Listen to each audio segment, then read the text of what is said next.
Hello, I just wanted to show you a few tips and tricks on how to install and set up your honeycomb shelves. Few things. Three of the sides have female slots and three of the sides have the male slots.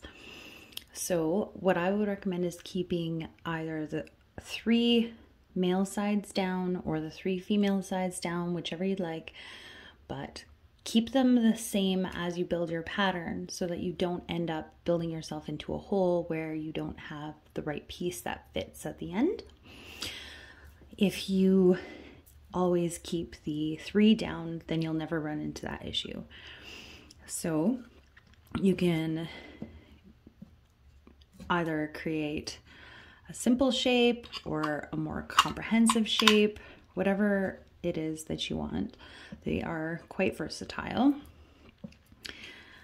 Also, when you are installing them, note that sometimes the female and the male just simply aren't meant for each other, and they don't tend to clip in 100% or well enough, I guess. So then in that situation, you would want to just simply grab a different one. Like that one, for instance.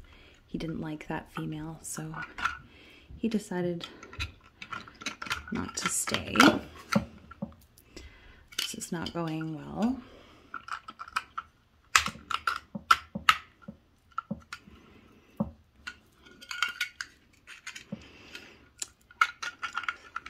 So one of the things to keep in mind is it doesn't have to be perfect, because when you are finished creating your shape, I would recommend that you, depending on what it is that you're putting in the shelf or how you're going to be displaying it, I do recommend that you glue the backs just to make sure that nothing falls out on you.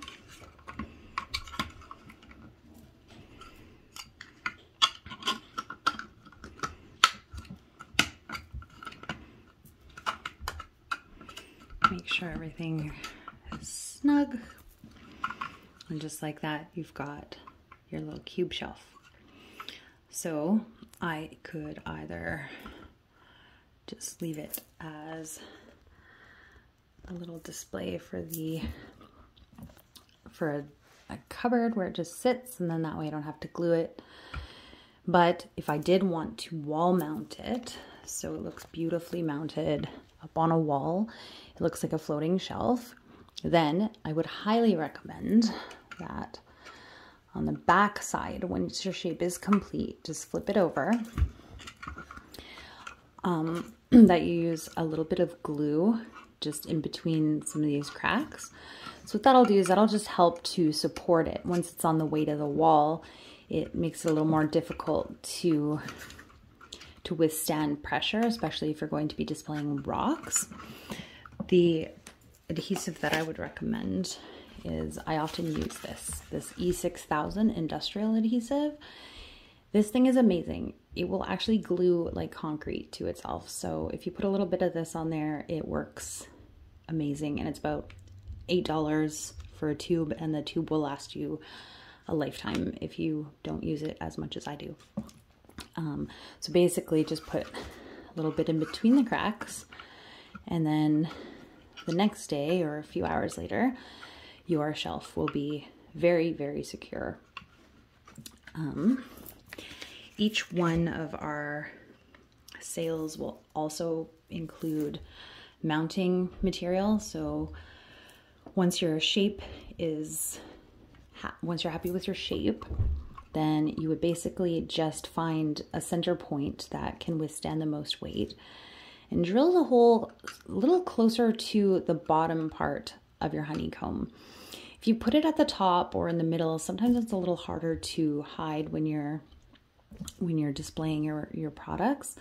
So I would recommend just putting it somewhere closer to the middle, and then that way you can just put a rock over top of it and it will just look like a floating shelf. You can also choose to paint your honeycombs. So we do make them in a few different colors. However, if you wanted it to be a little bit more a little bit more your style or to fit your decor, then you can absolutely paint them. So I use regular spray paint, does work, but it does take several coats for it to adhere properly. So what I recommend is they make chalk paint spray paint. That stuff is great. You only need one coat of it, and it comes in various colors as well. So that'll give you a little bit more flexibility. So we are selling them either as pre-made shapes with holes already drilled into them, or if you'd like, you can purchase the individual cubes, the individual hexes, so that you can create whatever shape it is that you were hoping to see. And if you do have any questions at all, by all means, please send us a message and we will get back to you as soon as we can. And we sincerely appreciate your support. Thank you.